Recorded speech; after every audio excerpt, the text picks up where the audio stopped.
Okay, we're closing in with just 2 dishes to go. We're gonna get right into our chicken.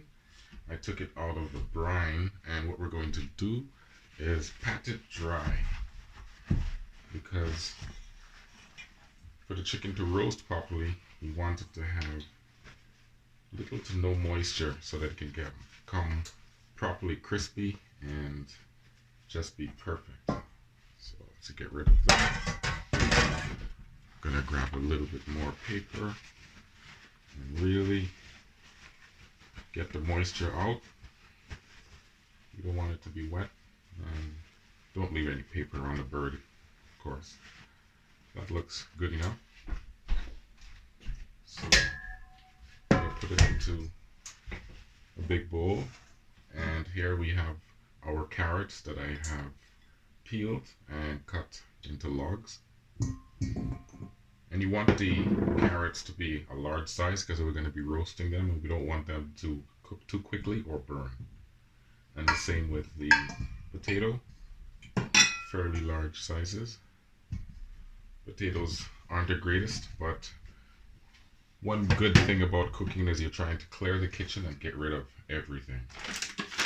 So next, we're going to season everything with a teaspoon of garlic powder,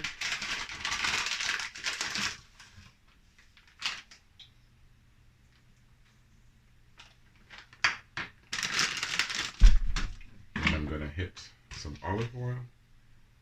I would say about 1/4 of a cup. Next, ample amounts of black pepper. So about 1/2 teaspoon, and a little bit of salt. Not much because our bird was brined. And now I'm gonna toss everything.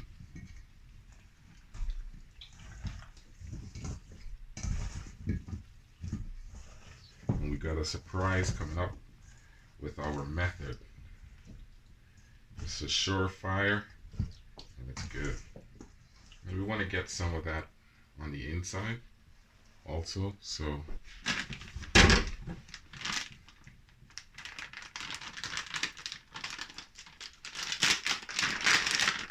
say maybe another 1/2 teaspoon for the inside.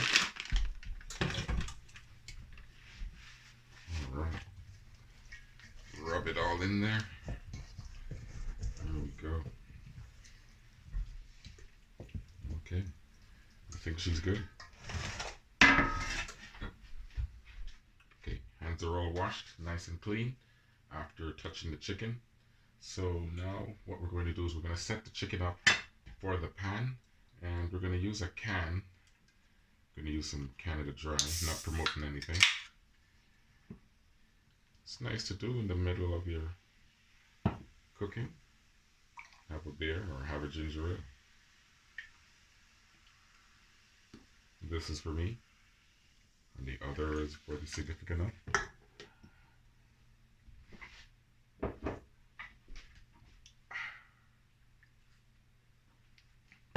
Lovely. And now for the can, we're going to take it, shove it right into that chicken. We'll grab our chicken and have it sit down, all relaxed. There we go. Looks good. And all of our vegetables. And what I'm trying to do is I'm trying to make sure that as much of them, oh, one just left, as much of the potatoes or the carrots are touching the surface of the pan so that they can get that nice crisp roasting. Okay, and this is ready for the oven. Okay, and she is good to go. And we're going to put her into the oven carefully. We don't want to turn it over. Okay, we're about to start off our rice pilaf. I'm going to start with some olive oil, but before I get into it, one quick thing. What I try to always do is lay out all of my ingredients in order, so it makes it a lot easier when you've got to put stuff into the pot. Starting with onions. After they saute, we go to our garlic. Then I throw in my sweet peppers. I've got the Thai chili pepper in there, and it's got some cuts in it so that it can release its flavors into the food. I also threw in the bouillon because I wanted to cook at this stage or mix it at this stage. And also we've got our washed rice and our water, so we can never mess up.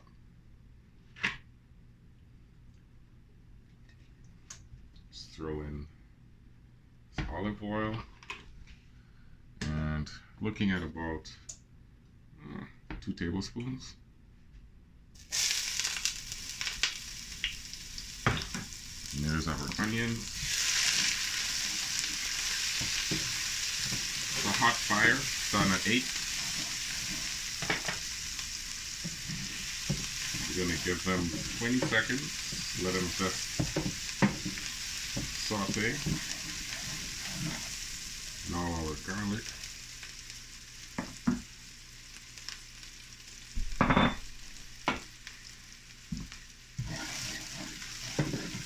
Lovely. Our sweet peppers. And the chicken bouillon. Some salt. Uh-oh. And I just remembered something. That this is like live television. We need some time. Not T-I-M-E, but T-H-Y-M-E. Or we'll be out of time. Okay, I got that time. I don't know how I forgot it.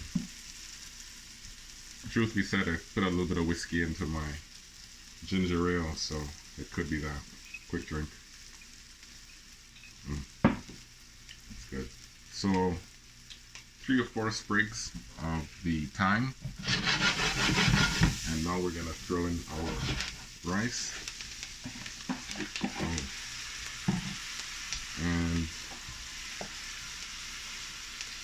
just about a 1/4 teaspoon of saffron. Some black pepper.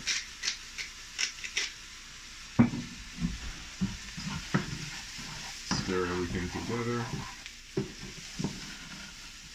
We want all of those rice grains to be covered with all of that goodness, the garlic, the flavors of the thyme, the onions, so it all becomes one. And the reason why we added the bouillon earlier is that sometimes it doesn't dissolve, and you would find a big clump of brown bouillon in your rice at the end. With this method, surefire, nothing at all can go wrong. Look how lovely this is. So a little bit of salt,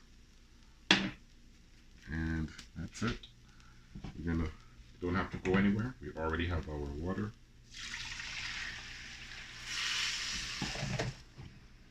Give it a little stir.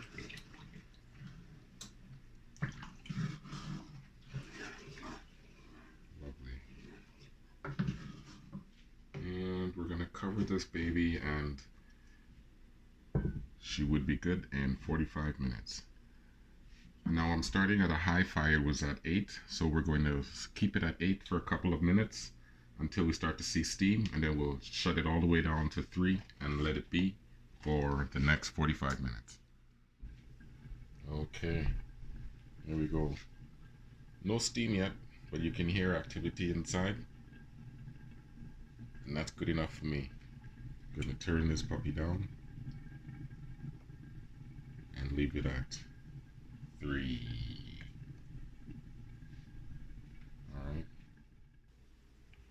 All right. Let's see how we're doing. Whoa. Wonderful. Let's take this baby out. Okay, we're back, and we're actually just at the 50-minute mark, so she is good. Let's see what's happening now. Oh, yes. Lovely.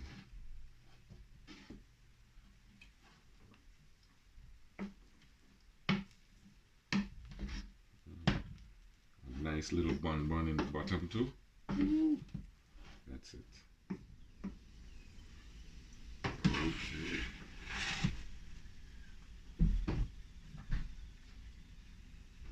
Okay, let's check that internal temperature.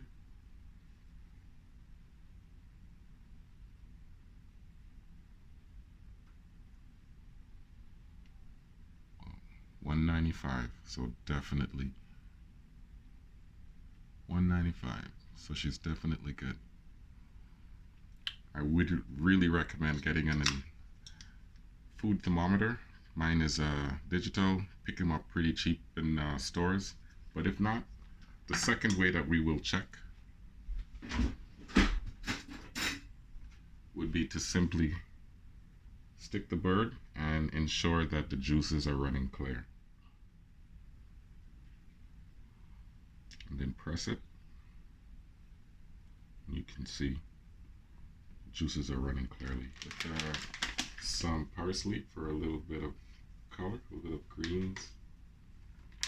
You get that fresh look. There we go. Star of the show.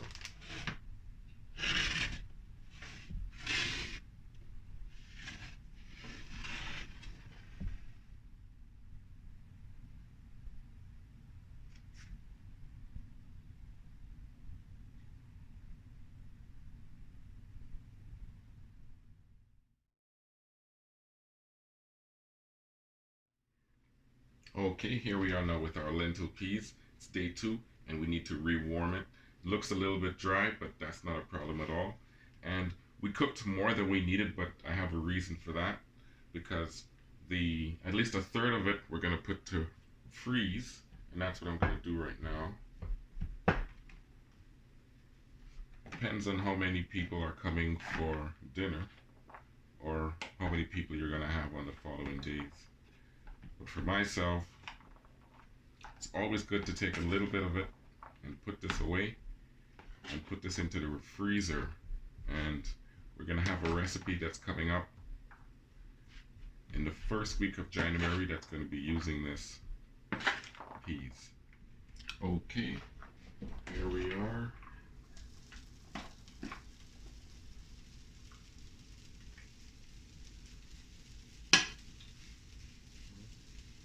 That's just the amount of peas that I want for our dinner. It's just for 2 of us.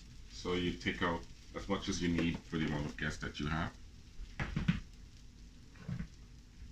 And should have put some water.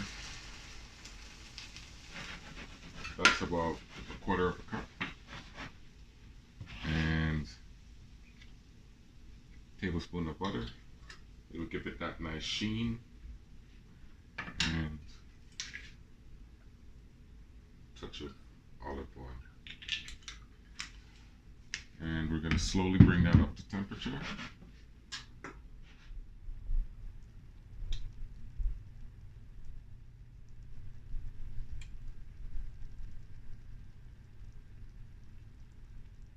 Okay, and now it's for our bananas foster. It's day 2. We had a little bit last night because it's that good. And now we're going to warming it up. So let's go through a bit of the warming instructions. So actually I'm starting on a low fire. Actually that's about a 3 or a 4. And we're going to slowly bring this up to temperature. We just want to slowly warm it, and we don't want the bananas to get too hot as we did yesterday. So it may not look the greatest right now, but man, when this is warmed up, we're perfect. You see, we're right back to where we were yesterday.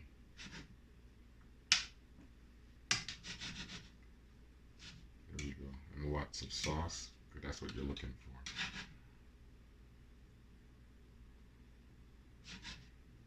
I'm going to give this maybe another minute or so, just so the sauce can become a little warm, but we don't really want it boiling. You can try a little bit and see. Oh yeah, that's warm enough, and we are done.